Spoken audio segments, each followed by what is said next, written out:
የእስራኤሉ ፕሬዝዳንት አይዛክ ሄርዞግ አዲስ አበባ ናቸው። ለይፋዊ የሥራ ጉብኝት ወደ ኢትዮጵያ የመጡት ፕሬዝዳንቱ ከጠቅላይ ሚኒስትር አብይ አህመድ ጋር መምከራቸውም ተሰምቷል። የኢትዮጵያና የእስራኤልን ግንኙነት በማጤን በጋራ ፍላጎታችን ላይ ተመስርተን ትብብራችንን በምናሳድግባቸው ጉዳዮች ዙሪያ መክረናል ብለዋል ጠቅላይ ሚኒስትር አብይ ባጋሩ ጽሑፍ። እስራኤል ለሶማሌላንድ የሀገርነት ዕውቅናን በመስጠት ቀዳሚዋ ሀገር ሆናለች። ይህው ዕውቅና በቀይ ባህር አካባቢ የጥቅም ፍላጎት ባላቸው ሀገሮች ዙሪያ ያሰላለፍ ለውጥን አምጥቷል። ኢትዮጵያም ራሷ የምታዝበትና የምትቆጣጠረውን የባህር በር ለማግኘት በዲፕሎማሲያዊ ጥረት ላይ ነች። በተለይም ከእስራኤል ለሶማሌላንድ የሀገርነት ዕውቅና መስጠት በኋላ በርከት ያሉ የሀገር መሪዎችና ልዑካን ወደ አዲስ አበባ ተመላልሰዋል። የእስራኤሉ ፕሬዝዳንት አይዛክ ሄርዞግ ጉብኝትም የዚህ ተቀጥላ ተደርጎ የሚታይ በሌላ በኩል ደግሞ በተለየ መንገድ መታየት ያለበት ጉብኝት ነው ይላሉ የግሎባል ፒስ ባንክ አባልና የፖለቲካል ሳይንስና ዓለም አቀፍ ግንኙነት ባለሙያው አቶ ዳያሞዳሌ። ለኢትዮጵያ ሴኩሪቲ እዚህ ሰፈር ግብጽ ከምታደርገው ከበባ አንጻር በተለይ አቅዳ ኢትዮጵያን መውጫ ለመዝጋት ከምታደርገው ከበባ አንጻር የእስራኤሉ ፕሬዝዳንት መምጣት መልእክት አለው። ለየት ያለ እይታም የሚኖረው ነው ብዬ ነው የማምነው። የቱርኩ ፕሬዝዳንት ረጂብ ጣይብ ኤርዶዋን በቅርቡ ኢትዮጵያን ጎብኝተዋል። በዛን ወቅት የእስራኤልን የሶማሌላንድ የሀገርነት ዕውቅናን ለአካባቢው የማይጠቅም ሲሉ ማውገዛቸው ይታወሳል። የአሁኑ የእስራኤሉ ፕሬዝዳንት ጉብኝት የቱርኩን ፕሬዝዳንት ጉብኝት ተከትሎ የተደረገ መሆኑን መገንዘብ ጠቃሚ መሆኑን ያነሳሉ። ፕሬዝዳንቱ ሄድ ኦፍ ስቴት በእስራኤል በፓርላሜንታሪ ሲስተም ኤክዜኪቲቭ ፓወር የለውም። ነገር ግን ትልቅ የዲፕሎማሲ ነው። የእስራኤል መምጣት ከሌሎቹ ለየት ያለ ነው። ከግብጽና ከቱርክ እንደዚህ መጨነቅ አንጻር ነው መታየት ያለበት። በተለይ ከቱርኩ ፕሬዝዳንት መምጣት ጋር የቱርኩ ፕሬዝዳንት ያው በመግለጫቸው ስም ጠርተው ነው የእስራኤልን ዕውቅና መስጠት አውግዘው ለአካባቢም አይጠቅምም ለሶማሌላንድም አይጠቅምም ያሉት። በዚህን ሰዓት የእስራኤሉ ፕሬዝዳንት ሲመጡ ምን ማለት ነው? ለምንድን ነው የእስራኤል ዕውቅና እንደዚህ የተወገዘው? እስራኤል በርበራ አካባቢ ካለች ለኢትዮጵያ እንቅስቃሴ የተሻለ አመቺ ሁኔታ ነው የሚፈጠረው።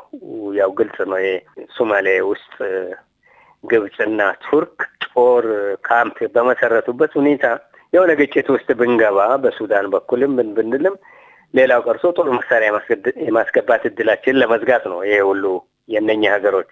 በዚህ ሁኔታ እስራኤል የበርበራ ወደብ አካባቢ መቆጣጠር መቻሏ ለኢትዮጵያ ሴኩሪቲ የተሻለ እድል ይፈጥራል። በባህል ጉዳይ ምናምን ለመነጋገር ነው የሚመጡት የሚል ነው። ነገር ግን ዞሮ ዞሮ በወታደራዊ ጉዳይ በደህንነት ጉዳይ ተብሎ ሊወራ አይችልም። ከሁኔታው ቅርርብ አንጻር ለቱርክ ጉብኝት ምላሽ ተደርጎ አጸፋ ተደርጎ ሊወሰድ የሚችልና ትልቅ ትኩረት የሚያገኝ ነገር ነው። በቀይ ባህር ዙሪያ ብዙ ሀገሮች ፍላጎት አላቸው።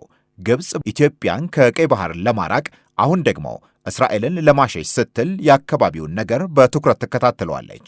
ቱርክም በሶማሊያ ባላት ጥቅም ምክንያት ለአካባቢው ቅርብ ነች። ሳውዲ አረቢያና የተባበሩት አረብ ኤምሬትስም እንደዛው።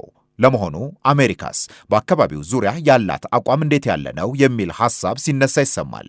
የፖለቲካል ሳይንስና ዓለም አቀፍ ግንኙነት ባለሙያ ለሆኑት አቶ ዳያሞ ይህንኑ ሐሳብ አንስተንላቸዋል። በዚህ እንቅስቃሴ ውስጥ አሜሪካ ቀጥታ ራሷ ባከረረ መልክ አቋም ባትይዝም አንድ የምትለው ነገር አላት። የአሜሪካ ናሽናል ሴኩሪቲ ስትራቴጂ ላይ ምን የሚል ነገር አለ?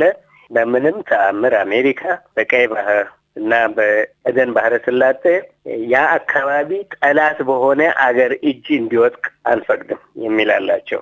ለአሜሪካ ኢንተረስት ጠላት የሆነ አገር ያንን አካባቢ መቆጣጠር የለበትም። የሆርሙዝ ስትሬትንም ያ አካባቢ መዘጋት የለበትም። ሁልጊዜ ክፍት እንዲሆን እንፈልጋለን ነው የሚለው።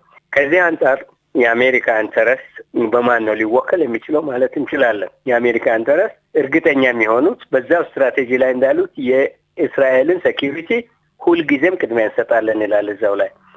ስለዚህ እዚህ ሶማሌላንድ ጋር እስራኤል ስትመጣ ስለዚህ እስራኤል ሶማሌላንድን ዕውቅና ስትሰጥ ዋናው እንትኗ ለራሷ ህልውና ነው።